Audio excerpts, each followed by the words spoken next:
Je vous convie à un grand voyage gastronomique à travers nos lacs et nos rivières, nos plaines et nos montagnes, nos champs et nos forêts. C'est un rendez-vous avec notre terroir. Suivez-moi, on part à la découverte de la zone boréale.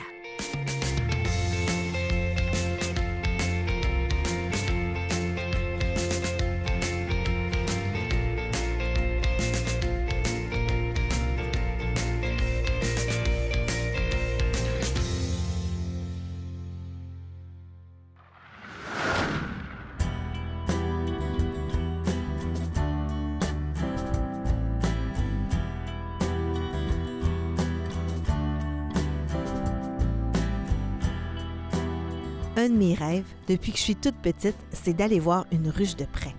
Quel beau prétexte que de faire le tour de la zone boréale pour me faire plaisir. Les abeilles font d'ailleurs beaucoup parler d'elles depuis quelques années. On s'inquiète pour la santé de la planète et la diminution des insectes. Je me suis donc donné la mission d'aller explorer le sujet et de partir à la rencontre de passionnés d'abeilles. Premier arrêt, Miel des Vallons. Mon invité, Martin Bouchard.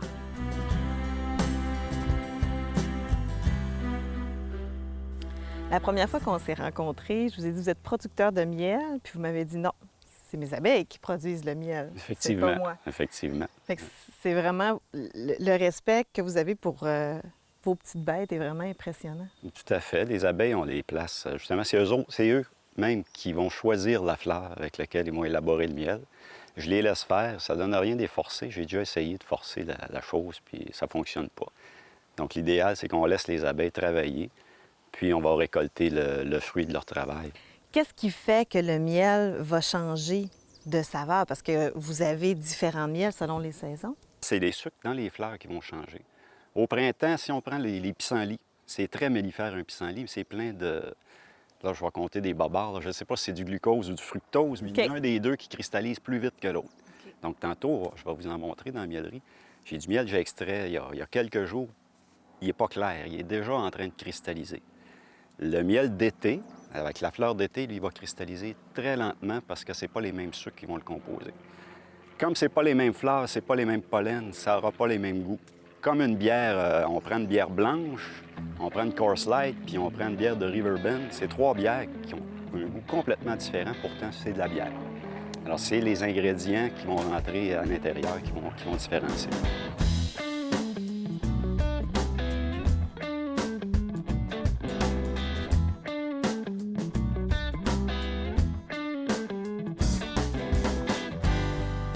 Moi, je veux pas que tu te fasses piquer, fait qu'on va te mettre un petit manteau. Je rêvais de ça depuis que je sais que je viens vous voir. Alors, des apiculteurs, ça a quand même quelques outils, en pas gros.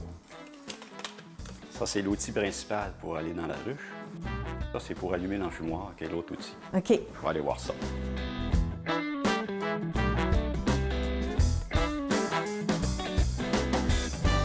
Les abeilles, là, ça parle pas, ça. Hein? Ça part faire buzz-buzz, là, ça parle pas. Ça communique avec les odeurs. Donc, on va prendre de la fumée pour bloquer la communication qui va se faire entre eux autres. On bloque les ondes. Fait que si, par mégarde, on en écrase une, puis qu'on fait éclater la poche à venin, au lieu de donner le signal d'alarme à toutes les autres abeilles, on se fait attaquer, bien, ça va sentir la fumée.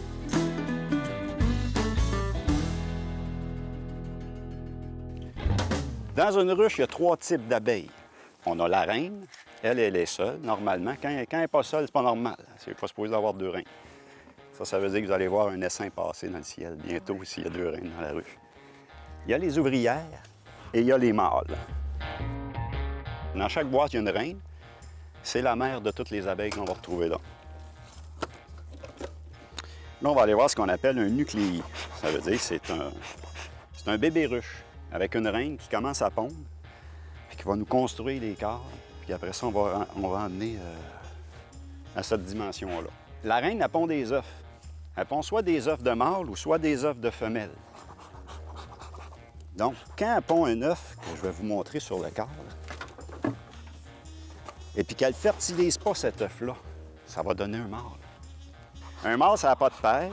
Une ouvrière, ça a un père puis une mère. Puis l'ouvrière et la reine, la seule différence qu'il y a, c'est lorsque la larve se développe dans la cellule de la reine va être beaucoup plus grosse. Puis elle va se développer dans la gelée royale. ça va faire qu'elle va être plus grosse. Ça va faire une super abeille.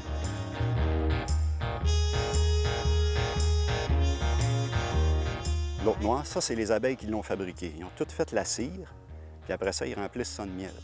Parce que dis-toi qu'il y a 80 des abeilles qui ne sortiront pas de la ruche. Ils vont travailler à l'intérieur. Le 20 qui va y aller, c'est des matantes. C'est les petites vieilles. Parce que c'est dangereux sortir. Tu peux finir dans la bouche d'un oiseau, d'une tondeuse, d'un pare-brise de voiture, n'importe où. Donc, c'est les vieilles butineuses qui partent, qui vont rapporter le pollen et le nectar pour permettre aux petites abeilles de se nourrir.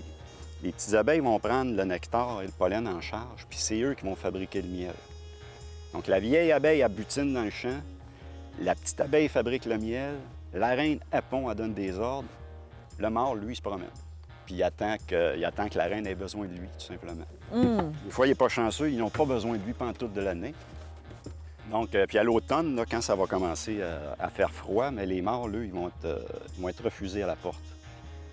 Donc, au mois d'août, septembre, il n'est pas rare d'arriver le matin sur le bord de la ruche puis de trouver des mâles sur le dos qui sont morts. Ils ont gelé là. L'accès leur a été refusé parce que les reines leur ont dit « T'as pas travaillé de l'été, on ne te nourrira pas tout l'hiver. »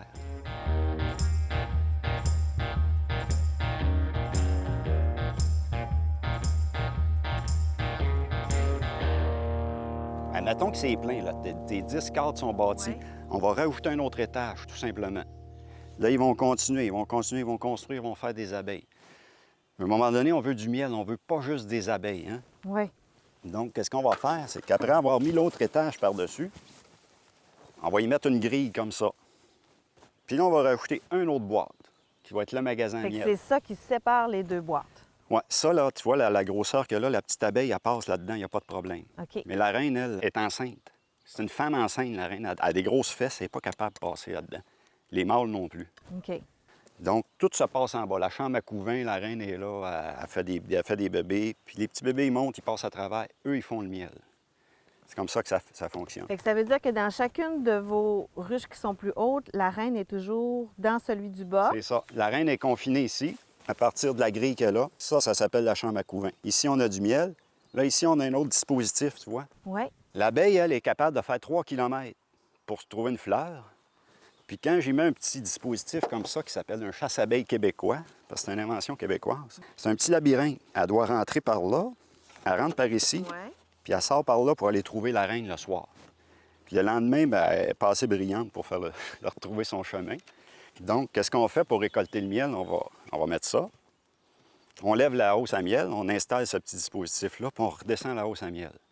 On attend environ 48 heures. Dans 48 heures, au lieu d'avoir des milliers d'abeilles dans la boîte, il va en rester une cinquantaine. Donc là, on part avec ça, parce que partir avec les cartes de miel plein d'abeilles, ça fait pas, ils veulent pas, là, c'est normal.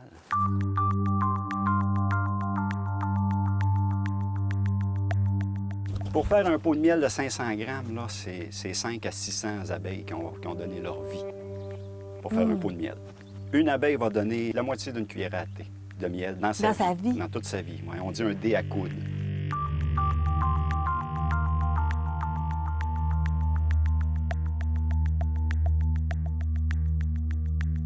Donc ça, c'est un miel de printemps. Ben voyons. Avec un peu de framboise dedans.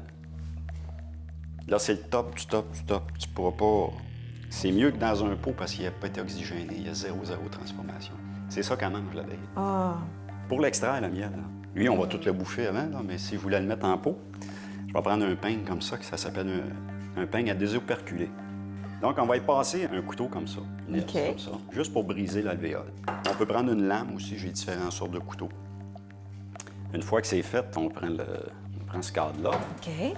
On va le mettre dans un extracteur, on appelle. Extracteur, c'est juste un centrifuge.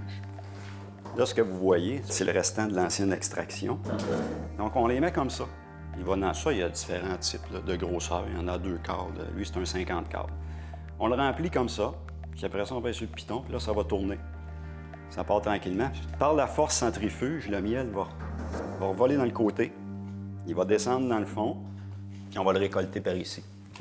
Ici, chez Miel des Vallons, notre filtration n'est pas compliquée. C'est ça, le filtre. OK. Parce qu'on veut conserver le maximum des grains de pollen dans notre miel. C'est ce qui fait la différence.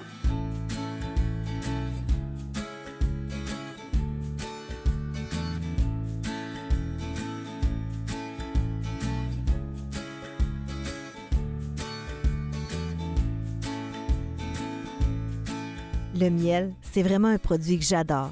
J'aime sa douceur, sa subtilité. Pas surprenant que l'hydromel ait retenu mon attention.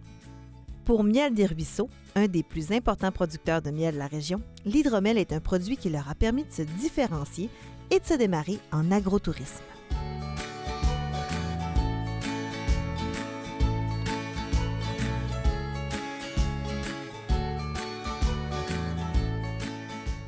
Bien, l'hydromel, tout d'abord, ils disent que c'est une des plus vieilles boissons du monde.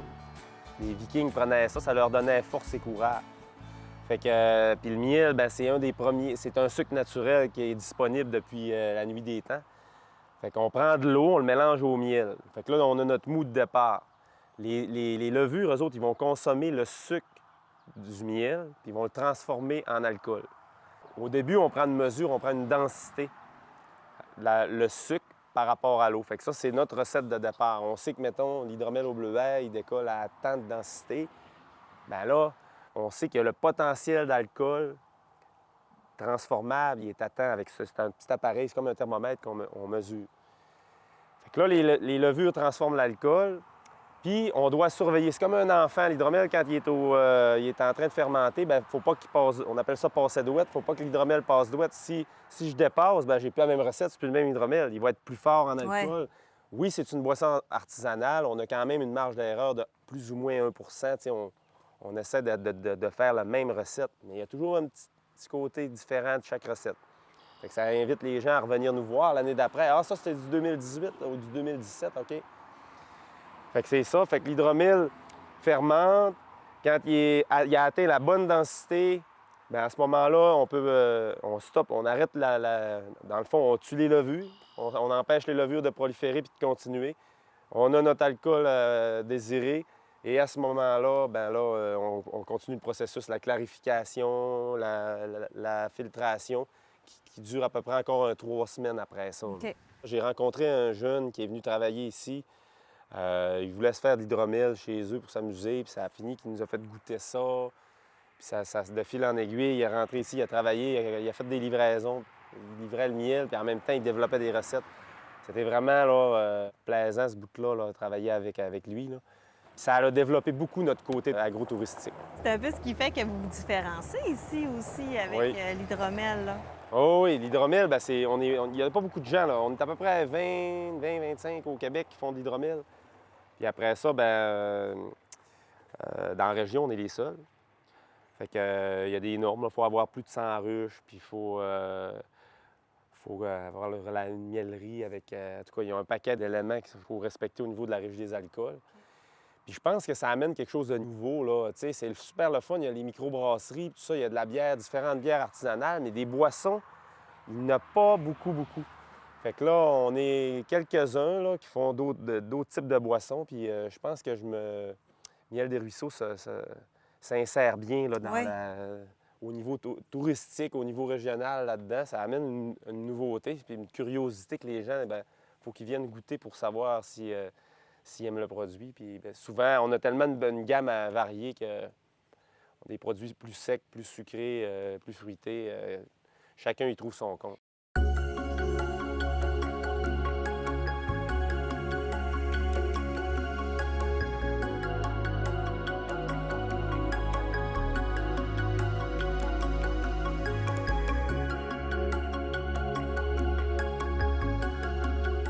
J'utilise l'eau de source Nutrinor, notre miel.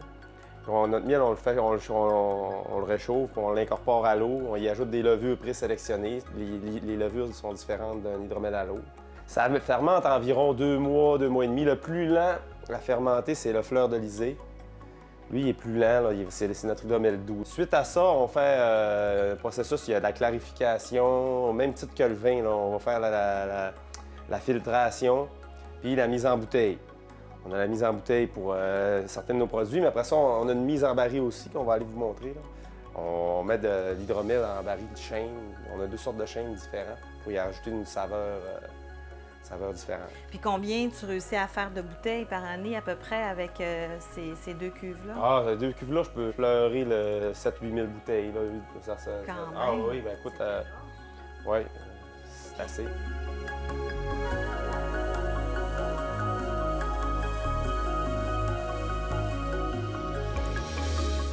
Une fois le processus de fermentation terminé, certains hydromels sont transférés dans des fûts de chêne où on les laisse vieillir de 3 à 6 mois. L'utilisation du chêne augmente le tanin de la boisson. L'essence de bois utilisée fera une différence au goût. Patrick m'explique qu'il possède 2 différents types de barils qui donnent 2 hydromels complètement différents. On est dans un économusée, on parle d'hydromel, il faut que j'aille faire la dégustation. Le premier que je vais vous faire goûter, c'est mon hydromel régulier, donc mon hydromel des ruisseaux. Il va ressembler à un vin blanc sec, donc on parle d'environ 12 % d'alcool. Se marie à merveille avec tout ce qui est viande blanche, donc poulet, poisson, porc, fruits de mer, sushi. Ah, c'est bon. C'est Oui. tout doux. Oui, c'est vraiment doux. Donc, dans le fond, c'est un peu un passe-partout comme un vin blanc, là. Vous pouvez le prendre en mangeant. C'est pas trop fort, c'est excellent. Vous goûtez un petit peu le miel aussi dedans. Donc, le deuxième que je vous fais goûter, c'est mon chêne hongrois, en raison du baril de bois dans lequel il va avoir fermenté 6 à 8 mois pour celui-ci.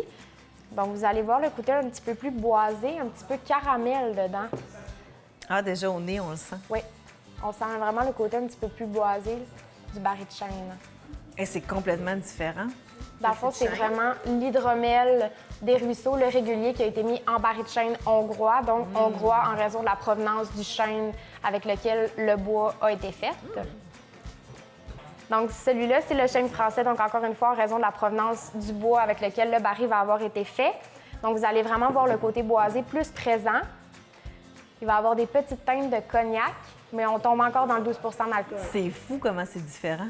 On goûte mieux le miel. Je sais pas pour vous. Oui, c'est vrai. Mais moi, quand je prends celui-là, je vois vraiment le petit côté. Oui, c'est vrai. Oui. Moins, celui-là, le côté boisé est vraiment différent. Es-tu capable de le décrire, la différence, le côté? Bien, celui-là, dans mon langage à moi, je vous dirais que celui-là est un petit peu plus corsé. Donc, c'est la même chose dans les vins qu'on va faire fermenter dans Ouais. des barils de chêne différents. Celui-là est vraiment plus corsé, tandis que celui-là est un petit peu plus doux. Pourtant, le même pourcentage d'alcool, c'est vraiment... Celui-là va être vieilli un petit peu plus longtemps aussi. Donc, on parle d'environ 1 an. Donc, c'est ça qui va donner le côté plus corsé, le côté plus boisé. Donc là, je vous fais goûter à mon préféré. Donc, c'est le Rêve bleu. C'est vraiment un passe-partout. Donc, va ressembler un petit peu à un porto. Peut faire apéritif, digestif, vin de dessert. Il y a vraiment un petit côté fruité. Ah, c'est bon, oui. Ouais. Donc, celui-là, le petit côté fruité vient du fait qu'on a mis des bleuets dans la cuve. Donc, ça donne le petit côté rosé qui ressemble un petit peu à un porto, un petit peu moins sucré. On parle d'environ 11 % d'alcool, puis se marie à merveille avec tout ce qui est chocolat noir, 60 % et plus, puis les fromages. Mon dernier, et non le moindre, c'est le fleur de lysée. Donc celui-là, ce qui est de spécial, c'est que les levures qui ont été choisies vont lui donner un petit côté acidulé, un petit goût d'agrumes. Donc, on parle encore autour de 11 % d'alcool. Et vous allez voir, c'est vraiment super bon. Donc, avec tout ce qui est fromage vieilli, 3 ans, 4 ans et plus. Ah, c'est bon. là. C'est Ouais. plus sucré que les hydromels. C'est comme... Oui. Bien, ceux-là, c'est ma gamme un petit peu plus sucré, un petit peu plus cocktail sur la plage bien froid, tandis que ceux-là vont être plus des digestifs. Celui-là, étant donné que c'est un vin blanc, c'est comme les gens préfèrent, peuvent le prendre. C'est vraiment un passe-partout. Ils sont vraiment tous bons.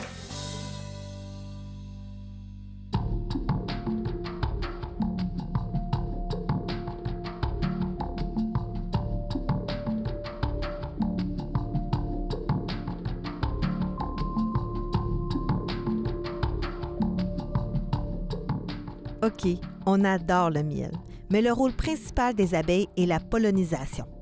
La pollinisation des fleurs du bleuet sauvage est la dernière étape avant la formation du fruit. Elle doit se réaliser avant que la fleur ne dépérisse. Comme la durée de vie d'une fleur de bleuet n'est que quelques jours seulement et que plusieurs visites sont nécessaires pour que la pollinisation ait lieu, un nombre élevé d'insectes est requis.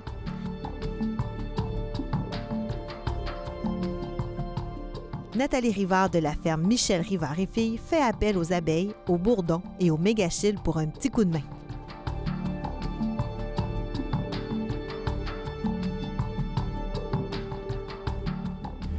Ça, c'est des champs de quoi qu'on voit? C'est des champs de pommes de terre? Pommes de terre. Hey, c'est beau, hein? Ici, je vais passer vite parce que ce sont les abeilles.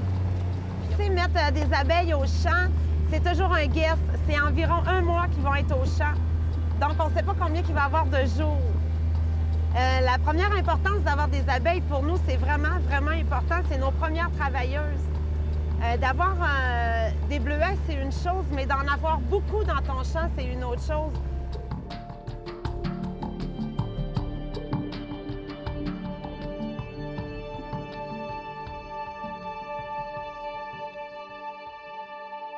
Là, je suis vraiment contente que tu me montres ça parce que si tu savais le nombre de fois que je suis passée dans les champs, puis tu sais, je travaille quand même en agroalimentaire depuis près de 10 ans, là.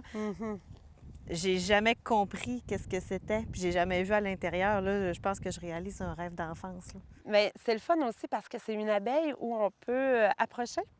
Même si ça vient sur notre peau, c'est pas grave parce qu'elle vient juste chercher le sucre.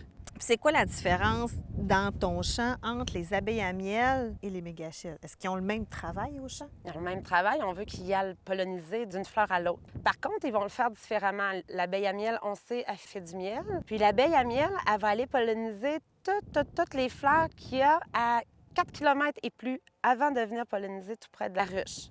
Tandis que la petite mégachille, elle va polliniser dans un cercle de 800 mètres. Donc, on est certaine qu'elle va aller polliniser tout près. Fait que les abeilles à miel, des fois, ils aident les voisins. Oui. Mais les voisins ils en mettent beaucoup eux aussi. Donc, Fait que comme ça, c'est une belle entraide, puis on pollinise l'ensemble. exactement, des parce champs. qu'on essaie d'exploiter le plus possible l'abeille, dans le fond, parce que nous, ici, on met les abeilles à miel, on met la mégachille, on met des bourdons, puis on n'oublie pas aussi tous ceux qui sont indigènes dans la forêt, Ben sont oui, importants. il y a des esprits libres. Il y a des esprits.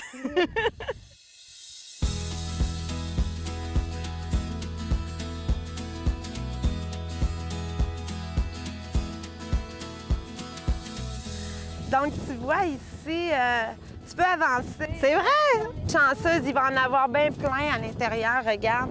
Eux, ils choisissent un petit trou, mais non, mais je te le dis, c'est vraiment pas dangereux, regarde. Eux, ils vont choisir un petit trou. Ils vont aller découper une feuille, regarde. Elle va venir faire un trou, elle va venir au bout, elle va caper, elle va aller chercher le nectar. OK. Elle va venir le déposer dans le fond. Toujours dans le même trou. Toujours dans le même trou. C'est pour ça qu'il y a des dessins, ils reconnaissent leur trou. Ah. Regarde ici, il y en a qui c'est déjà capé, tu vois, elle a tout fait le tour. Tu le vois, regarde, tu le vois où est-ce qu'ils ont travaillé.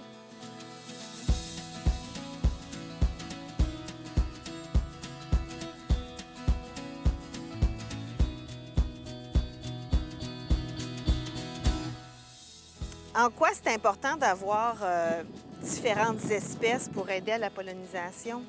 Bien, parce que chacune des espèces a sa grosseur, a sa caractéristique. En fin de compte, que la mégachille est plus petite, elle va rentrer plus dans la fleur du bleuet. Donc, plusieurs espèces donnent plusieurs travailleurs à différents jours. C'est comme dans une usine. Il y a des gens qui sont plus productifs à une telle température. C'est la même affaire. L'abeille, c'est presque un humain. Donc, c'est pour ça qu'on va avoir plusieurs variétés. Est-ce qu'on pourrait y arriver seulement avec des mégachilles? On pourrait arriver juste avec une variété. Au début qu'il y a eu des bleuets, on ne mettait pas autant de pollinisateurs. Mais maintenant qu'on est plus connaissant, on sait qu'on a besoin de beaucoup de pollinisateurs. C'est la raison pour laquelle on en met beaucoup. Parce qu'ils font un travail complémentaire. Exactement. Ça, c'est nos bourdons. Exactement. Regarde, tu peux en voir un sur le bord. Il y en a un sur le bord. Oui, eux autres, Ils sont ils rentrent. gros, hein? Ça, c'est plus gros. Oui, eux, les bourdons, la seule affaire qu'ils vont faire à l'intérieur de cette boîte-là, c'est qu'il y a de la nourriture. Ah, OK. Ils vont se nourrir. Il y a comme un genre de gros carré. C'est comme sucré. C'est une recette pour eux. Eux, ils vont manger là.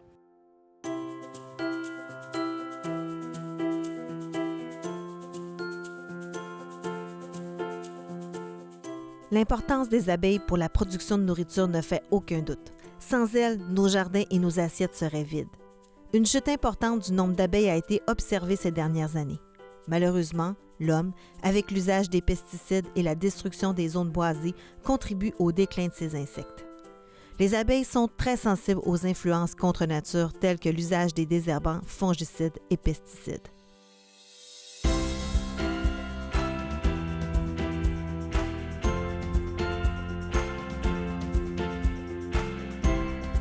Sont très importantes, nos abeilles.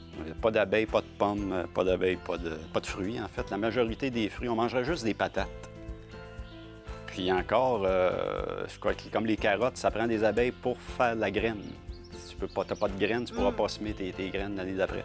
Donc, les abeilles sont super importantes pour l'alimentation, pour l'environnement aussi. ici, tu vois, là, depuis le nombre de temps que j'ai des ruches, ce que j'ai remarqué, il y a plus de fruits, il y a plus de fleurs, parce que chaque fleur qui est butinée va se reproduire. Il y a plus de cerisiers, plus de mélanchiers, donc j'ai plus d'oiseaux, il y a plus de perdrix, il y a plus de lièvres. En mettant des abeilles, tu as plus de tout. Ça devient luxuriant. Tout est pollinisé. Ça attire d'autres pollinisateurs aussi, parce que là, on a des fleurs, donc il y a plus de bourdons. Il y a des mégachilles, il y a des espèces qu'on connaissait même pas qu'on voit arriver, qui butinent dans les fleurs. Alors oui, c'est ça que ça apporte, les abeilles, ça apporte du bonheur.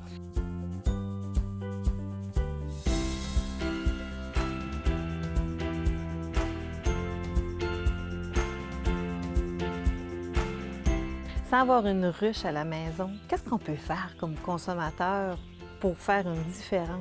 Le consommateur, là, c'est lui qui achète, donc c'est lui qui vote. Si vous achetez des produits qui viennent que de la grosse industrie, bien, vous encouragez la grosse industrie bioalimentaire. Si vous achetez de petits producteurs qui font attention à son environnement, vous encouragez les petits producteurs qui font attention à leur environnement. Plus il y a des gens qui vont acheter des petits producteurs, plus vous allez avoir des fermes à dimension humaine, moins il va y avoir de l'industrialisation. L'industrialisation, il va en avoir partout. Il faut nourrir les villes, ça, on peut le comprendre. Mais même là, en ville, ils sont tannés des industriels, puis ils sont rendus avec des ruches sur le toit de leur maison en ville, justement, pour butiner leur petit coin de jardin, parce qu'ils font plus confiance à la grosse alimentation, qu'on sait ce qu'on mange, là, en fait. Quelle belle conclusion!